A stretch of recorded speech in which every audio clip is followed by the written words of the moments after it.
Are you depending on CPP, OAS, or GIS to support your retirement in Canada? If so, there have been major changes you need to know about. In July 2025, the Canadian government quietly implemented some of the most significant pension system updates in over a decade. These changes affect not just how much you receive, but when you receive it, and what you need to do to qualify or keep receiving benefits. The new rules may help some people, especially middle-income workers, but for others, particularly low-income seniors and those planning to retire abroad, the updates could have a serious financial impact. The Canada Pension Plan, or CPP, is the first area of change.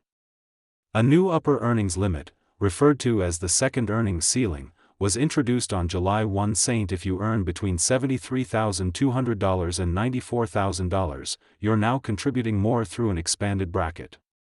This extra deduction means higher payroll costs for both employees and self-employed workers. The good news? If you meet the eligibility requirements and live long enough to collect, these additional contributions could lead to higher monthly benefits in the future. But that's only a possibility, and for freelancers or gig workers who pay both the employee and employer share, it could mean less take-home pay and more strain now without a guaranteed return later. Next is Old Age Security, or OAS. Traditionally, this was the most straightforward benefit payment, started at age 65. But as of 2025, the government has implemented a staggered eligibility model.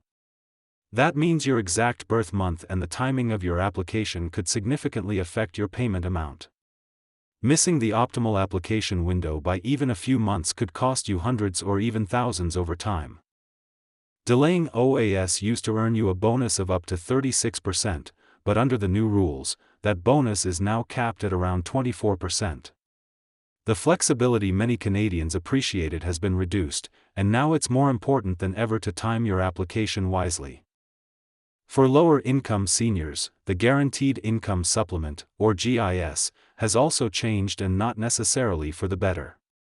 Spousal income is now more tightly integrated into the eligibility formula, meaning that if your partner earns above a new threshold, your GIS could be reduced even if your own income remains low. The government has also adjusted regional cost of living calculations. If you live in places like Regina or Halifax, where inflation is lower than in major cities, your supplement may not increase as quickly even if your everyday expenses do. That's frustrating news for seniors who are already financially stretched. If you're already retired, these updates might not affect you right away, but you're not entirely in the clear. The indexing formulas for OAS and GIS have been subtly altered, so while your payments might rise slightly each year, they may not keep up with the actual inflation you face, especially in areas like rent or medication.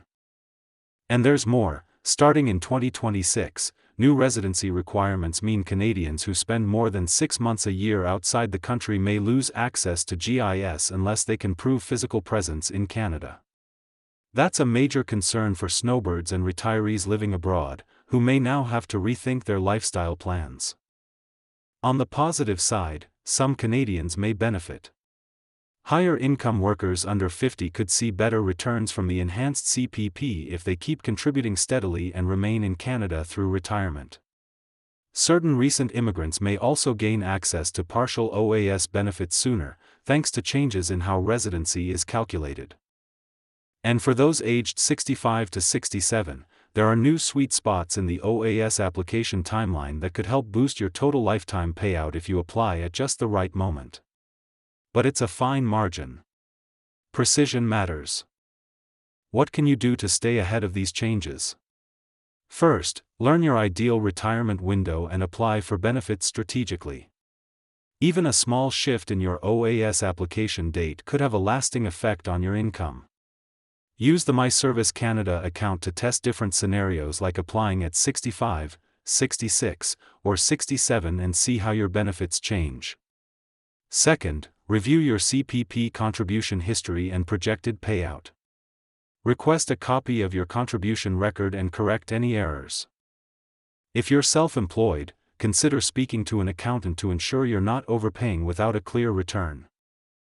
If you depend on GIS, manage your income carefully.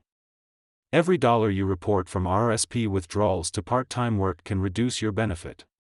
Consider tax-free alternatives like TFSA withdrawals, or strategies such as RRIF conversions that help smooth out income over multiple years.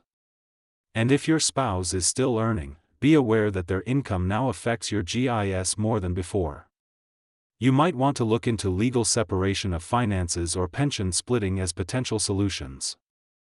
Finally, don't treat CPP, OAS, and GIS as separate programs. They work best when planned together as part of a hybrid strategy.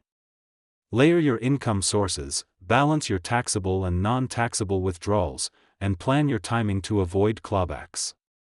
With inflation rising and benefits becoming more complex, hoping it all works out is no longer enough. Now is the time to act. The bottom line? These 2025 pension changes shift not only the rules, but the incentives. Those who plan ahead, adapt quickly, and stay informed will come out on top. Those who don't, they may find themselves paying more and receiving less.